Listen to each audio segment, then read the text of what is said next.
If Steve Bannon were a cat, he'd be on his 9th life right now. The White House chief strategist's political future is currently under fierce discussion. Between his association with the alt-right and his ongoing feud with H.R. McMaster, Trump's national security advisor, Bannon's situation seems to be increasingly perilous. As several inside sources told CBS News, White House Chief of Staff John Kelly, who played a crucial role in firing Communications Director Anthony Scaramucci, wants more adults to advise Trump, a classification that Bannon may not meet. This would be the first time that Bannon's head has been on the proverbial chopping block. In February there were reports that Trump was upset by Saturday Night Live skits which depicted Bannon as a Grim Reaper who secretly controlled the president from behind the scenes. By April, Bannon's stock had fallen even further due to his sharp disagreements with Trump's son-in-law and advisor Jared Kushner.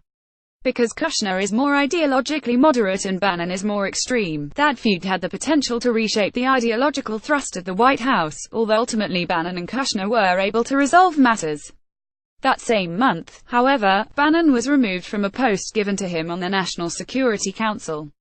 While he still retained his position as chief strategist, the demotion marked the first time that the president made it unmistakably clear that Bannon was no longer untouchable. As Bannon continues to be a tempestuous presence in the White House, a report by the New York Times indicates that the chief strategist hasn't even met with the president in more than a week, in stark contrast to their previously close relationship. Meanwhile, McMaster has taken to the airwaves and refused to say that he could work with Bannon, while Fox News mogul Rupert Murdoch has repeatedly insisted that Trump fire him. The main factors protecting Bannon's job, it seems, is his close connection to the alt-right. Trump is reported to have repeatedly talked with Bannon over the weekend over how to respond to the Charlottesville riots, with the former Breitbart executive urging Trump to avoid alienating his far-right base in his response. There is the possibility that if Trump fires Bannon, the scorned ex-staffer could try to turn the far right against the president, perhaps successfully.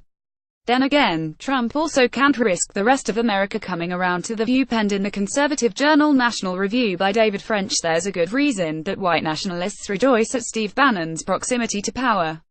There's a good reason that countless Americans look at the man so close to the Oval Office and fear his influence on their president's mind and heart.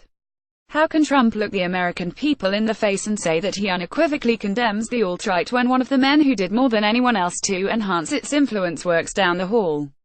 Say what you will about Bannon, but this much is clear: his presence or absence in the White House is a strong indicator of whether the president will remain in the alt-right's thrall.